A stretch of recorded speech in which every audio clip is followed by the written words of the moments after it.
é a pior seleção brasileira que vai disputar uma Copa do Mundo? Em 2026, a gente vai ter a pior versão, a pior geração do Brasil em uma Copa? Se é que estaremos lá. Bom, acho que estaremos, não é pra tanto. Muito se fala da seleção e muito se tem criticado, e o Dorival Júnior tá batendo na tecla que é processo de renovação. Tudo bem, renovação é uma coisa, mas em meio a processo de renovar, o trabalho pode ser bem feito, pode ser mal feito e pode ser mediano, como eu acho que é o caso da seleção brasileira do Dorival. Tá começando mais um Não Tem Nem Discussão, bora! O meu time é o melhor do Brasil. O meu time joga o melhor futebol do Brasil. Vocês têm 90 minutos pra mostrar tudo. O Messi explode ao coração! Não tem discussão!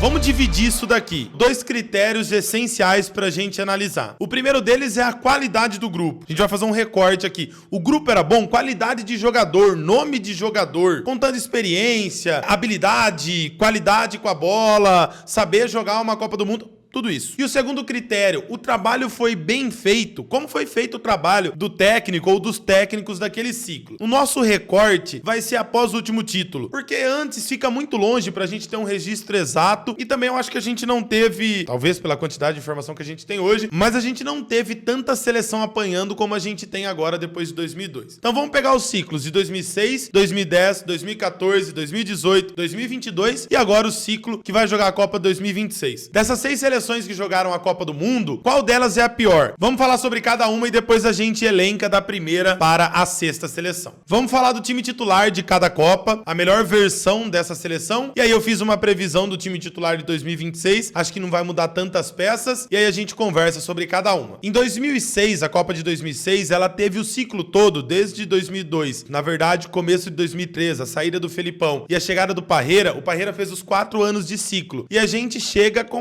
Não é segredo pra ninguém, não preciso guardar pro final do vídeo, com a melhor seleção dessa lista no sentido de qualidade. Mas tem outro critério que é o trabalho feito. Então a seleção titular de 2006 era Dida, Cafu, Lúcio, Juan, Roberto Carlos, Emerson, Zé Roberto, Kaká, Ronaldinho Gaúcho, Ronaldo Fenômeno e Adriano. O quadrado mágico, né? Kaká, Ronaldinho Gaúcho, Ronaldo e Adriano. Essa seleção de nome, ela era magnífica. Aí temos que separar em partes. O trabalho em números, ele não é ruim em números de títulos. Então tem Copa América, tem Copa das Confederações, o Brasil porra a Argentina toda vez, mete 4 na Copa das Confederações, ganha a Copa América em cima com o Brasil totalmente baleado, ganha lá na Argentina durante as eliminatórias, mas o Brasil tem alguns empates contestáveis aí nas eliminatórias. Enfim, aquele negócio, né? A seleção que dava show, o vai pra lá que eu vou pra cá, toda essa parada aí. Se a gente pega números, o trabalho é bom. Classifica em primeiro nas eliminatórias, em segundo é a Argentina, apesar do mesmo número de pontos. Ganha a Copa América, ganha a Copa das Confederações, dá show. Chega na Copa, sendo a grande favorita pelos nomes, mas quando a gente para pra pensar no que o Parreira fez pela seleção, o ciclo não é tão bom assim. Vamos pra seleção de 2010, sai o Parreira, aquele negócio aberto, mulher na concentração, mulher nos treinos, treinos abertos, todo mundo podia invadir. Ronaldinho Gaúcho não treinava, Ronaldo Fenômeno não treinava, ficava lá no meio de campo batendo bola, petecando, batendo no travessão. Sai desse 2006, a CBF, como sempre, muito coerente que é, vinha do Felipão que era rígido, vem pro Parreira que abria pra todo mundo, traz o Dunga de novo pra ser rígido. O Brasil fica 4 anos sem falar com imprensa e os caralho. Qual que era a melhor versão da seleção do Dunga? Que era uma seleção que jogava uma bola legal. Júlio César, Maicon, Lúcio, Juan, Gilberto ou Michel Bastos, tá? O Gilberto era titular, depois o Michel Bastos pegou a vaga no começo da Copa. Felipe Melo, Gilberto Silva, Elano, Kaká, Robinho e Luiz Fabiano. O trabalho do Dunga foi sério, trabalho bom em números, mas a seleção não dava show. Essa é a verdade. Tem o que eu acho que é o pior erro deles. O Dunga se perde na Copa. O Escobar que o diga.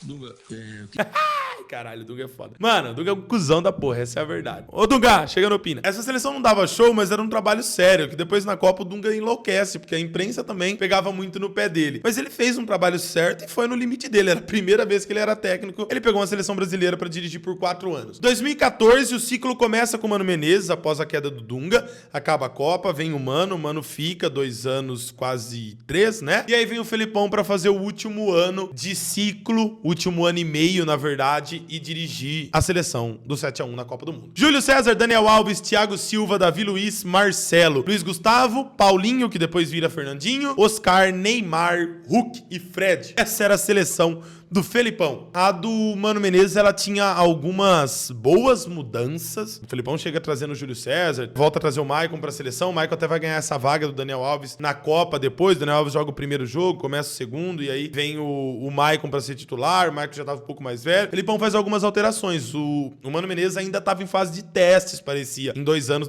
e tanto, o ciclo não tava fechado. 2018, começa o Dunga e depois vem o senhor Adenor Bach.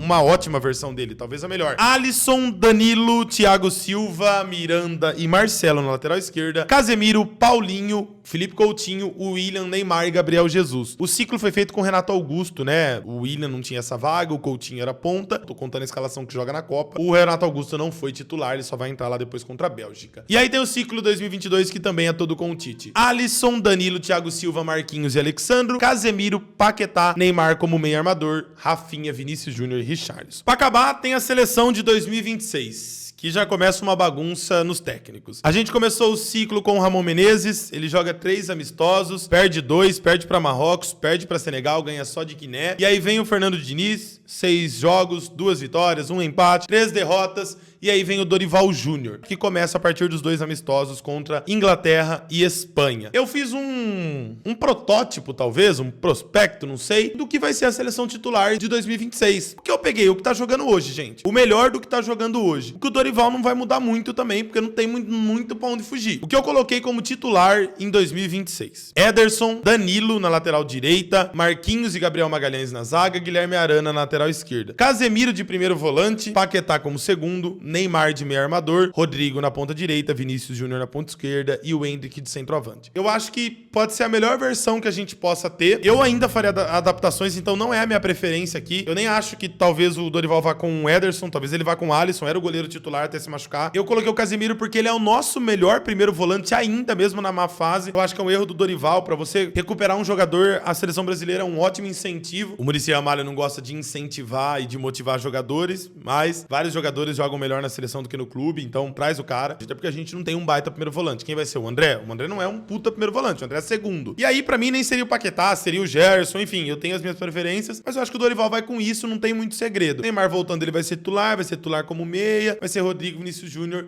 e eu acho que o Endrick é a nossa melhor opção de centroavante. Ah, Pio e o Estevão. Pô, hoje, quando a gente tá gravando em 2024, faltando 2 anos pra Copa, ele é uma promessa ainda, Porra, estamos gravando, só esse ano ele teve 4 lesões, velho. Tá fora da temporada pra caralho. Quando ele joga bem, mas a gente não sabe como é que vai estar daqui 2 anos. Vamos elencar isso daqui? O que eu penso, na verdade, né? Qualidade, trabalho, mas o momento. Pra mim, por exemplo, 2010, quando a gente olha por nome, não é uma baita seleção, mas o momento é o melhor momento do Luiz Fabiano, é o melhor momento do Robinho, é o melhor momento do Kaká, é o melhor momento do Elano, jogava muito. É o melhor momento do Felipe Melo, é o melhor momento do Lúcio, é o melhor momento do Juan, é o melhor momento do Maicon, é o melhor momento do Júlio César. A gente tem uma falha na lateral esquerda e não era o melhor momento do Gilberto Silva, mas era um baita volante. Então, assim, pegar o jogador e considerar a melhor ou a pior versão dele também não é justo. Tem que pegar o momento deles na Copa e eu fiz esse levantamento. Pra mim, eu vou começar por primeira, tá? Vou começar pela primeira. Pode pôr a seleção de 2006 em primeiro lugar. Depois de 2002, do Penta, a melhor seleção que jogou uma Copa do Mundo é de 2006. O trabalho pode não ter sido tão bom, de trabalho de técnico mesmo, de tática, de treinar, mas os resultados foram bons durante o ciclo, porque era muito talento. Ela encabeça a lista, é a seleção que melhor jogava e a melhor seleção que jogou uma Copa do Mundo depois de 2002. Em segundo lugar, eu vou colocar a seleção do Dunga. Acho que depois de 2006, a melhor seleção nossa que jogou uma Copa do Mundo, né, desde 2002, é a seleção de 2010 do Dunga. Como eu falei, a gente contou aqui 9 jogadores nos seus auges. Júlio César, o melhor goleiro do mundo. Maicon, o melhor lateral direito do mundo. Lúcio Juan, a melhor dupla de zaga do mundo. Felipe Melo era o melhor volante do mundo no momento. O Elano jogava muita bola. O Kaká tinha acabado de ser o melhor do mundo há 2, 3 anos. Tava jogando muito. Maduro, Luiz Fabiano, puta, comendo a bola. Um dos melhores que eu já vi, tipo assim, de fase. Então eu vou colocar a do Dunga. Por que eu não vou colocar em 2018? Aí pode colocar 2018, a seleção do Tite, né? Começa o ciclo com o Dunga e depois é o Tite. Em terceiro lugar nessa prateleira, porque eu acredito que algumas escolhas não foram tão boas. Essa seleção jogava muito. Mas pra mim o Alisson não podia ser o goleiro titular. Pra mim o Fernandinho não podia estar lá. O Miranda não achava tão confiável. Beleza, o Jesus tava voando, a gente não sabia o que ia acontecer na Copa depois. A demora pra pôr Douglas Costa, enfim. Ah, mas não é o time titular que você tá contando? É, mano, mas eu sei o que ele fez na Copa, então eu vou colocar. Pra mim é terceiro lugar a seleção do Tite de 2018. E aí pra mim não tem nem discussão. A seleção que vai jogar a Copa 2026 é a quarta melhor desde 2002. Eu coloco ela aqui, no meio. Porque é uma seleção que não é ruim, que vai ter alguns jogadores que podem estar no seu auge, não dá pra saber porque é daqui 2 anos, mas o Ederson é pra estar muito bem, o Danilo não, o Marquinhos é pra estar muito bem, o Gabriel Magalhães é novo, é pra estar muito bem, o Arana é pra estar no auge, o Casemiro é pra estar bem, o Paquetá é pra estar no auge, o Neymar é pra estar muito bem, é pra fazer o seu auge se ele quiser, o Rodrigo é pra estar no auge, o Vinícius Júnior é pra estar no auge mais do que os dois estão hoje, e o Endrick é pra estar no auge. Então assim, a gente vai ter uma seleção, principalmente do meio pra frente, se o Casemiro estiver bem, alguém pra segurar ali atrás, uma seleção segura se ela for bem treinada. As peças não são tão ruins. Se nós colocar lá pra trás também, fizer um levantamento raso aqui, também vai ganhar de algumas lá pra trás. De nenhuma que foi campeã do mundo, mas vai ganhar de algumas. Não é pra ser uma má seleção, ela só precisa ser melhor treinada. E aí, sem enrolações, em quinta é a seleção do Tite de 2022. Por quê? Vamos lá, vamos pensar. O Alisson tava mal, o Danilo tava mal, o Thiago Silva não tava dos melhores, o Marquinhos não tava dos melhores, o Alexandro tava mal, o Casemiro tava meia boca, mas ok. O Paquetá tava mal, o Neymar tava mal, vinha de lesão, o Rafinha tava muito mal, o Vinícius Júnior tava mal e o Richarlison, ele ainda fazia os seus golzinhos na Copa, ele começa, mas não é nada demais também. Fala, o Vinícius Júnior tava mal, talvez o mal pra ele seja o único que não tava mal aí, né? Ele vinha bem, vinha do Real, foi a Champions, né? Ele ganhou a Champions que ele fez o gol na final, mas eu tô querendo dizer assim, não era o auge dele é hoje e vai ser em 26 mais ainda. E não fez uma boa Copa também o Vinícius Júnior. O próprio Richarlison não faz uma boa Copa. O Neymar mesmo é muito quadradinho ali durante a Copa. O Brasil jogou muito mal. Pra mim essa é a quinta seleção e a sexta e última seleção é a do Mano Menezes, que depois é a do Felipão oficialmente. A seleção 2014 ela era fraca. Ela tinha a melhor zaga do mundo, Thiago Silva, Davi Luiz, Daniel Alves e o próprio Marcelo, mas o Júlio César tava muito mal, o Luiz Gustavo era bem mediano, apesar de vir bem, tá no seu áudio, mas era bem mediano. O Paulinho não era nem perto do Paulinho de 18, o Fernandinho ele sempre foi bem mal. O Oscar talvez fosse o melhor jogador ali, o Neymar tava bem também, mas aí se machuca. O Hulk e o Fred não tinha competência pra aquilo, gente. Desculpa. São ótimos no Brasil, jogam demais, que era no meu time, né? Mas não tinha competência. Pra mim, não tem nem discussão, a nossa lista fica assim. A de 2006 é a nossa melhor seleção, depois a de 2010. Aí vem em terceiro lugar a de 2018 do Tite, do primeiro ciclo. Em quarto lugar, a que vai jogar a Copa do Mundo 2026. Em quinto lugar, a seleção do segundo ciclo do Tite. Em último lugar, a seleção 2014, a do 7-1. O que você achou? O que você achou do tema? Vocês estão vendo o vídeo, mas às vezes vocês não curtem, não comenta aqui, ajuda nós, dá uma sugestão, fala o que vocês estão achando, deixa um likezinho, se inscreve no canal. Tamo junto, valeu!